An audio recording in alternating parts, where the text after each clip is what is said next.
Olá, está no ar o Alô Senado, espaço interativo totalmente dedicado às suas perguntas, críticas e sugestões. No programa de hoje, a gente conversa sobre a insatisfação dos consumidores com a telefonia móvel, as medidas provisórias em debate no Senado que podem alterar direitos previdenciários e trabalhistas, a produção brasileira de café, a carga horária dos agentes de saúde. E no quadro Jovem Senador, a conversa de hoje é sobre educação. O Alô Senado começa agora. Consumidores de norte a sul do país estão insatisfeitos com os serviços de telefonia celular e a Anatel não faz nada.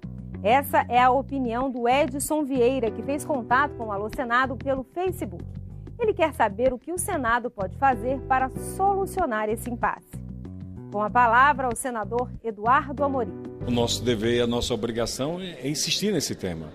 O ano passado, estava presidindo a Comissão de Fiscalização e Controle de Defesa do Consumidor e do Meio Ambiente e nós tivemos uma audiência pública onde participaram todos os presidentes de teles. Não era qualquer funcionário, eram os presidentes.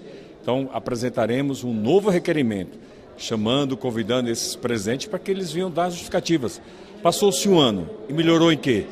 Melhorou quase em nada ou absolutamente em nada em muitos cantos desse país.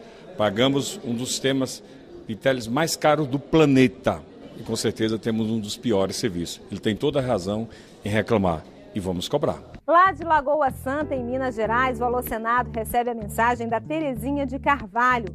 Ela não concorda com as mudanças propostas por duas medidas provisórias que estão em debate na Comissão de Direitos Humanos do Senado. As MPs 664 e 665 alteram as regras para benefícios como auxílio-desemprego, auxílio-doença e a pensão por morte. A Terezinha acha especialmente injusto mexer nas regras para a pensão por morte, já que esse benefício se origina em contribuições à Previdência feitas ao longo de toda uma vida. Ela pergunta aos senadores, por que não mexer em outros benefícios, como o auxílio-reclusão, por exemplo? Terezinha, o Alô Senado levou a sua mensagem ao presidente da Comissão de Direitos Humanos, senador Paulo Paim. Na verdade, são duas MP que aqui chegaram.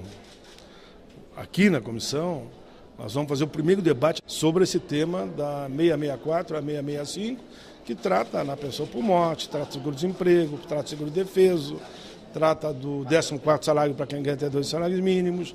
Aí, no caso que ela está falando, a questão da viúva, que pode reduzir para 50%. Eu tenho grandes divergências com essas duas MP que tratam dessas questões. Agora, quem vai votar é o Congresso Nacional.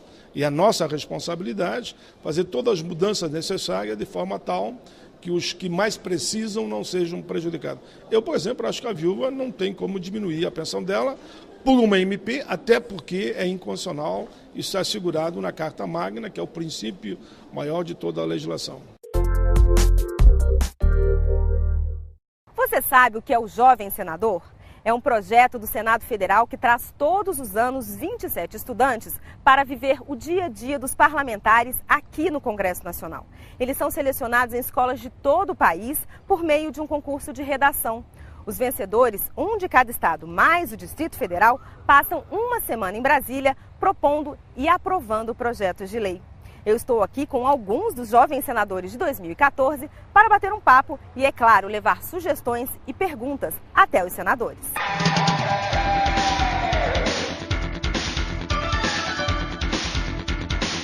Ricardo, o título da sua redação foi Senador, um herói de carne e sonhos. O que você entende por isso? O que você acha que um senador realmente é um herói de carne e sonhos? Bom, eu escolhi esse tema tendo em vista a representatividade do senador. No sentido de que ele deve ser a voz do povo, a voz não só do Estado, né, de toda a população. Você acha que ser senador hoje em dia, você que viveu essa experiência agora, é uma missão realmente difícil? Ou você acha que assim, simplesmente chegar aqui... A gente percebeu como é totalmente diferente. A gente imaginava que quando eles chegavam lá no plenário, lá era que era decidido tudo, lá é que eles chegavam lá com a proposta e tudo, mas não. a gente percebeu que antes disso tem todo um trabalho, todo um processo bem cansativo, bem complicado, de elaboração, de análise, de votação. Aí quando chega no plenário, é o resultado de todo um trabalho em conjunto. Você tem alguma pergunta específica para algum senador?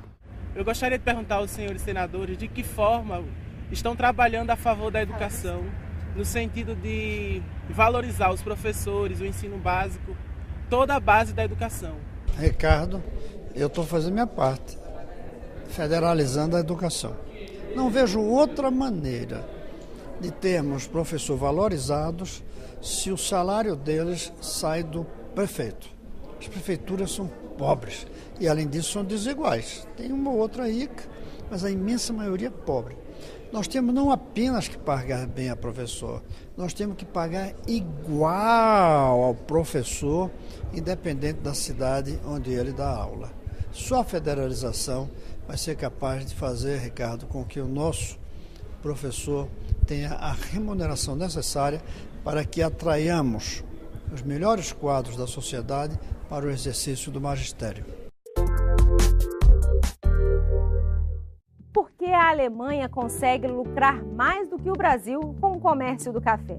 O que o Brasil precisa fazer para agregar valor ao café que se produz aqui?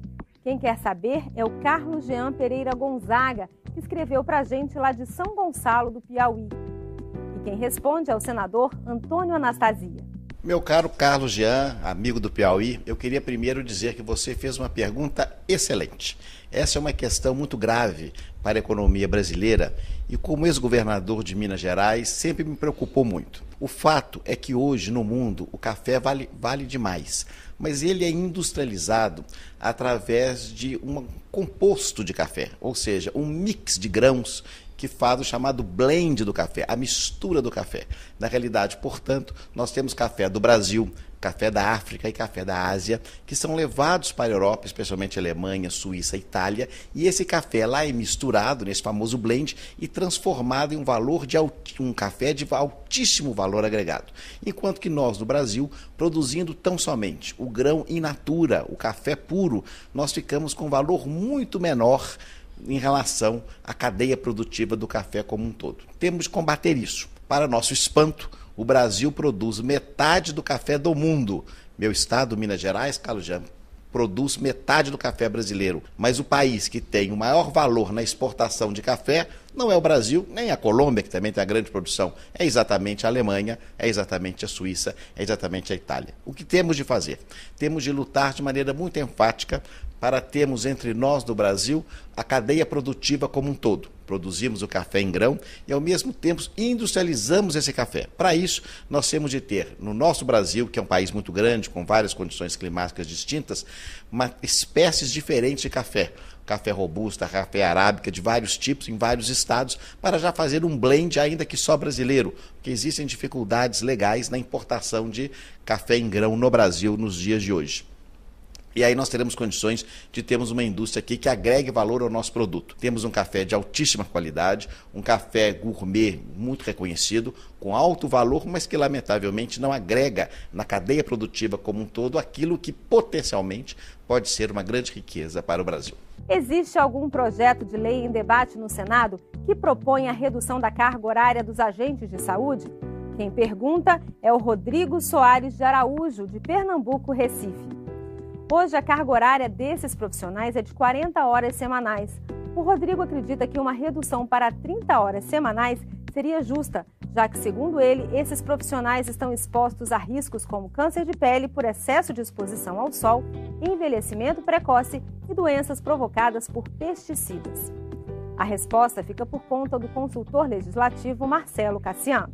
Bom, Rodrigo, a Lei 11.350 de 2006, que disciplina a profissão de agente comunitário, diz no seu artigo 8º que quando o agente é contratado pelas filiais locais do SUS, o seu regime de trabalho, assim como remuneração, vai ser disciplinado ou pela CLT ou pela lei do estado ou do município, se houver. No caso do Recife, o Recife tem uma lei que disciplina a jornada de trabalho dos agentes comunitários, é a Lei 17.233 de 2006, que estabelece a jornada em 40 horas semanais. Então, a matéria ela não é de competência legislativa do Congresso Nacional, motivo pelo qual aqui no Congresso não há nenhum projeto que discipline essa questão. O O Alô Senado de hoje vai ficando por aqui. E que tal você fazer parte dos próximos programas? Mande a sua pergunta para a gente. Para falar com o Alô Senado pelas redes sociais, os endereços são twitter.com/alôsenado e facebook.com/alôsenadofederal. Por telefone, ligue de graça para o 0800 61 2211. E para deixar uma mensagem escrita no site da TV Senado, acesse www.senado.leg.br/TV. Nessa página, basta ir até o menu Serviços e clicar em Fale Conosco. A gente se vê no próximo programa. Até lá!